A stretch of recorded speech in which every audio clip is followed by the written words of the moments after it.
It's so nice here. It's just so peaceful. It's pretty. You hear the birds chirp. I think I've seen 2, maybe 3 species here that I've never seen before. All right, so I'm not out here just to talk about birds and point my camera at the road and so you can watch cars go by. I'm actually out here to share with you a little device that I had to pick up. So I'll let you take a couple guesses as to what you think this is. This is a irrigation timer that gets hooked up to cities, a city supplied water, or city supplied water, right? Always on water. So like this comes from the city, and I need to irrigate my lawn at a certain time of day, X number of days per week, and each time it irrigates, I need it to run for so long. So I needed to grab this because Sylvia and I are making an unforeseen trip to Wisconsin here pretty soon, and I need to make sure that all my plants that are in those pots over there and in the shade over there get some water while we're gone. Now, the reason I bought this specific one, and it's by Orbit, not that I have no knowledge of which one's good. Rainbird is another brand, Orbit, but this one did get a lot of good reviews, and I could tell just by looking at the pictures that it was going to be really easy to program. That being said, I was careful, and I still took a look at the manual. Right, this side is, yeah. So I took a look at the manual, and it was just as I thought. It was real easy to do. So I've already set the time, and that was real simple to do, right? You just go to set clock, and then you press up or down to get to the time that you want. It is indeed 3:20, so I'm good there. And then you set your start time, and I wanted it to be 5 a.m. So there it is. It's 5 a.m. And I could set that to 4:30. I could set it to 5:30 or whatever. But it's wise to let your irrigation run roughly before sunrise. That way you get the least amount of evaporation and the maximum amount of water soaking into the ground as possible. Then, how long do you want it to irrigate for once it turns on? I set an hour. Again, just pressing up and down to get to my desired time. And then how often? So I'm saying every 2 days I need this to turn on. And then, of course, when I get back, I can just set this to off because I'll be here to manually do this as needed. I don't want to be watering if I don't have to water. Then, while it's in the auto mode, there's this manual button. And so if I just wanted to water right now for whatever reason, I hit manual, and then it opens the control and allows the water to flow through. So that's really how this timer works. Now to connect it, this is where the water comes in from the spigot. This is where the water goes out to your hose. So I've got a couple of pliers here just in case my connections here are fairly tight. And on the flip side, when I go to connect this, if I have to go more than hand tight to make sure I don't have any leaks, I will tighten with the pliers until I see no more leaking. So I'm going to go ahead and hook this up, and then I'm going to run it on manual real quick to make sure that it works. And then tomorrow morning I'll wake up naturally like I normally do, about 6:30-ish, and I'll come out and I'll look at the yard, and if the yard is wet, I'll know that my timer went off. And then I can rest assured that every 2 days until I get back from Wisconsin that my plants in fact are staying watered.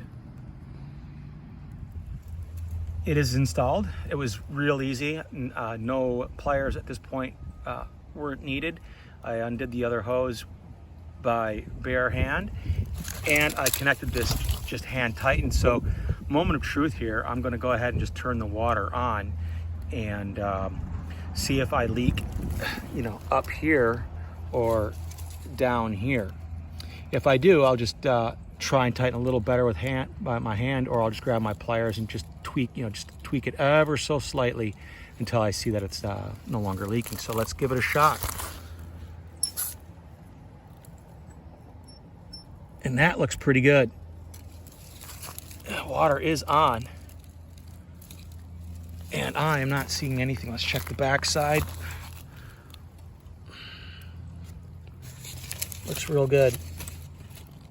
It would the water pressure here is really strong. If this was going to leak, I think it'd be leaking already. So now I'm going to hit manual, and if I understand the instructions correctly, this bad boy should just turn right on. Oh, it's going to turn on. Oh, look at this. It's going to turn on manually in 10 minutes. Hang on.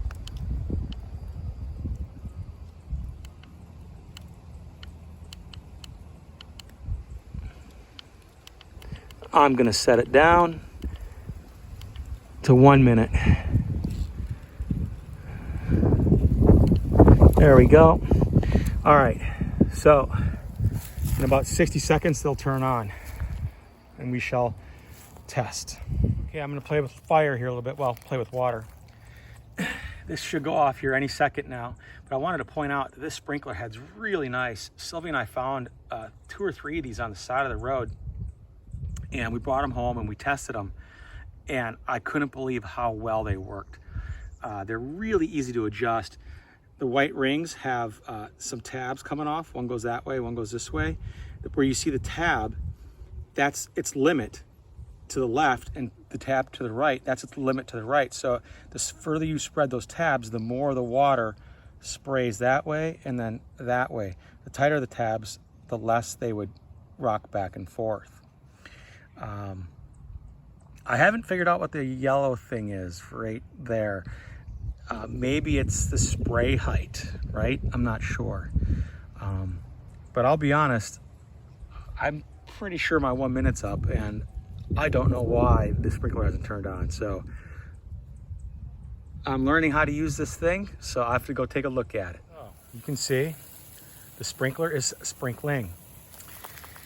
Turns out this little unit, I was operating it correctly.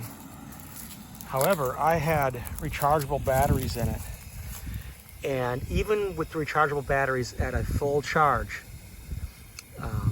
this caught that they were not, they just didn't have enough power. So think about the scenario here. If you once the batteries start to get low on power, if this thing kicks into an on cycle and then the batteries die, there'll be no power to turn it off, and it's just going to continuously run. So, if you're on vacation for 2 weeks and the day after you leave, this thing turns on, the batteries die, it's going to stay on, and it's going to run for 2 weeks straight. Boy, that would really stink. So the rechargeable batteries I had put in, even though they're at a full charge, this still said they weren't powerful enough. That was in the troubleshooting documents in the manual. It was like, why, it said, why doesn't my sprinkler turn on? And it said, maybe your batteries are low. So I went to the hardware store, picked up a 4-pack of AA, threw 2 AA's into this thing. And as soon as I hit manual and said, run it for 5 minutes, within 30 seconds, or within probably 10 seconds, it turned on and it's going. So, works really well. Like I said earlier, no leaks here. When I first hooked it up and I turned this on, that makes sense that, we would see a leak here if it was going to leak, but we're not going to see a leak down here until this unit is supplying water to the sprinkler, right? So when I first hooked it up and I was like, oh, there's no leaks here. Well, of course there's no leaks here. This thing was turned off, so the water wasn't even getting to that point. But now that it's running and there's water going through and there's no leaks, I call this a success. So there we go. So tomorrow, like I said, I will check in to make sure that it turned on the schedule as it was supposed to at about 5 a.m. and run for an hour. All right. So good.